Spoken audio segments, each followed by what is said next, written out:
Yo, everyone, welcome to Breakout Wednesday for the, it's the 14th of August 2024. It's currently about 10 p.m. on the West Coast, midnight on the East Coast. First of all, remember, this is never financial advice, I'm not a financial advisor. Please take responsibility for your own decisions. Right, now, here's the chart of the All Lords. I missed last week. I apologize for that. We had two huge down days, right? Bloody economy in America slowing and all that jazz, and I'm sure you've read about.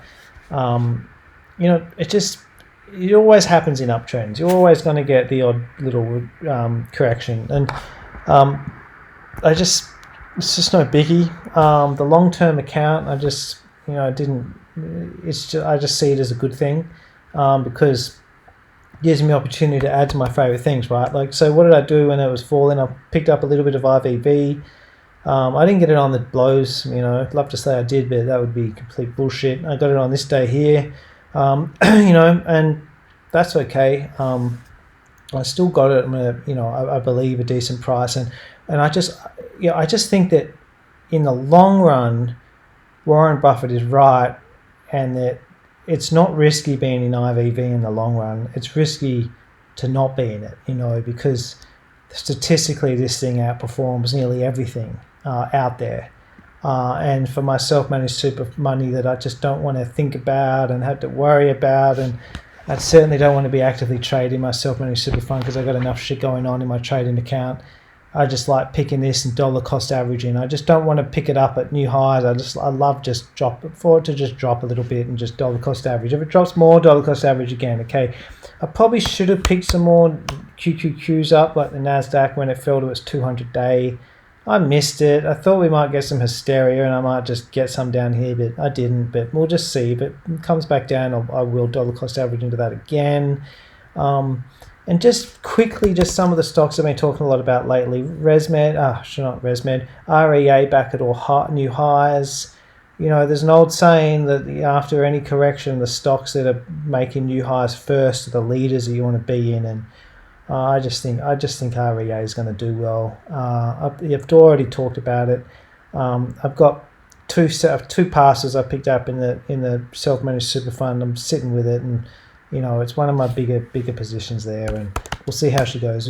Zero just hanging in there. It's not at New York and all-time highs or anything. Cochlear likewise is hanging in there. Hasn't crashed and burned. I'm talk about more about the healthcare and drug stocks in a second later tonight.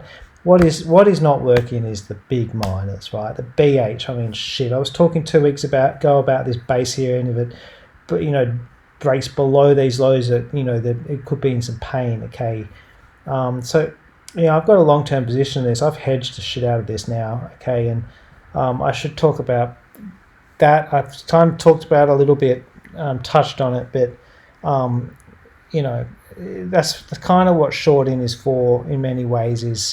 Is shorting if you have long-term positions and you don't really want to move it because you've been in it for ages or whatever the hell your reason is, and I think that's one of the legitimate ways to use shorting. Okay, but anyway, we'll see how that plays out. There's a chance I'm going to lose that short and this thing's going to rally, but I just think that this huge base, it's breaking down. This could have a lot longer to fall. Look at FMG, big bad day today. As Twiggy's been admitting defeat on the whole hydrogen bullshit lately, and declaring that maybe not feasible. Just moving his in the too hard basket, and some Fortescue's getting pummeled. Okay, and so I sidetracked the big banks. They got hammered, but they're bouncing back. Okay, and this little tiddler that I was talking about, Hum. Okay, I'm in it. I've got a little starter here. I'd love to add to it if we can just start clearing these and these highs, but I did enter this day. It really didn't get that badly hammered. I'm still hanging in there. We'll see how she unfolds over the next 2 weeks. All right, now, quickly, let's just get on with it. I don't have that much to talk about, but what is looking strong, okay, because we know already that the Nasdaq QQQs are down here kind of at a 150-day line, which is the blue line. Okay, we know that like the gear and a lot of these ETFs, the tech ETFs, the resource ETFs, they're all kind of getting hammered. Not hammered, but they've had decent pullbacks. What isn't, right? Okay, look at the drug ETF on the ASX. It's about to break out new highs, and so what's the drug ETF made up of, right? The two biggest stocks is Lilly, which I've talked about over the last few months. It's this stock that's dominating in the weight loss drug space, and Novartis, okay, the other company that is dominating in the weight loss space. Okay, they're the two leaders in that space, and they make up about 10% each of the ETF drug. And there's a bunch of other ETFs listed on the NYSE and other overseas markets, and they're all pretty similar and showing relative strength and looking at breaking out into new highs and being the first ETF or stocks to do so at the end of this little mini correction. Okay, and so I think that's pretty interesting, and I want to be long some drug names. Okay, whether or not I get long this ETF or get long some drug names that make up that ETF, that's a decision for everyone to make. But I want to be in the lead-in stocks that are breaking out at the end of that little correction that we've had. Okay, now what are the other relative strengths? Setups at the end of that mini bear market or mini 2-day correction is gold. Okay, here's a gold ETF on the ASX, and there's a shitload that I could show you, but where's another one? Here we go. Here's another gold, I think, ETF on the NYSE. Similar, right? Probably even looks better, that one, but a lot of base in action up here and little kind of tightening now on the right hand side. And so it's hard. You can either get long the ETFs and just maybe it's a bit safer, or you can start trying to hone in on some of the gold names. Northern Star is one of those gold names on the ASX. It's a pretty good stock, pretty good company. Tightening here, it needs to tighten a bit longer for me to really take it. And there's a few others out there, but it's gold and drug names that I'm really kind of focusing on. All right. My beloved ResMed did not give a flying shit about that correction. I had a little earnings report come out that was pretty damn good. Most of their earnings reports are good, and bet you this thing's in a Davis box right now. We just tested it out.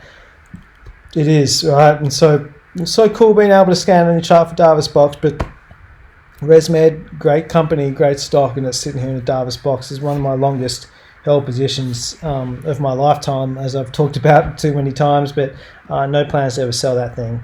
And what else do I want to crap on about before I piss off is this is really, really boring, kind of put you to sleep type shit, but CQE and a lot of these REITs, which have been hammered for years, are kind of showing bottom in action. And I'm not going to touch them because I just, these aren't really, they're not real businesses in the sense that they're not making exciting products and with huge margins. They're just kind of buying buildings and renting the buildings out, and just any dumbass could do that if you have access to huge amounts of capital. They just don't have the growth is what I'm getting at. Stocks, you make a lot of money in the stock market from growth, and future prospects of huge profits and earnings and that, and you're not going to get that with these. But I was just mainly putting it out for interest's sake. APZ's another one that a lot of these REITs are shaping up and showing a bit of strength compared to the what they have been showing in the last few years. And on the low end of the market, just this little kind of gas stock, oil and gas company, ADX, pretty illiquid, so I don't think I can go for it, but huge, big resistance up here at 105, and pretty, it just came up in a scan, and it's a bit of a look. If we look here, this was a nice setup too, wasn't it? Actually, remember that. I missed that bit. Anyway, I won't go into that. And huge move, right? And this stock can just have these breakouts and go batshit crazy. It's kind of like a bit of a pump and dump stock, isn't it? But it's kind of got major resistance there. So watching that. If there's liquidity there, I might take it if the opportunity arises. And it's not the only one, right? I meant to be this Q, which I'm in as a tiny little starter position, but COE, I've talked about this before, but if you can find me a better base on the ASX right now that has at least 3 touches of the resistance line, at least 3, okay? If it's less than 3, it's pretty shit. 1, 2, 3, and tightening on the right hand side. If you can find me a better base than that, post it below, please. I'll be all over it. I'd love you to help me out and find these. Just remember, the reason I love these horizontal resistance lines is that it's so objective. You can just count the number of resistance hits, 1, 2, 3, okay, and any dumbass can tell you, hey, this thing's been tried to get above that resistance line 3 times. It failed each time. Now it's tightening. One of the problems with all these downsloping resistance lines, pennants, flags, symmetrical triangles, all that sort of stuff, is that they're way more subjective. Okay, especially the short-term ones. The long-term ones are way, actually not that subjective. But I'm crapping on, guys. SKS is, this stock that I've really stuffed up this trade, but it was just such a nice setup, and it just trended so nicely, and it might have more left in it. That's it, guys. Been talking. I will be back next week. I've missed very few weeks these days. I'm pretty committed to it. I miss the very, very, very rare one. It's only when the kids are, something's happening with the kids or something like that, and I get distracted for reasons out of my control, sort of thing. All right, take care, guys. Catch up, bye.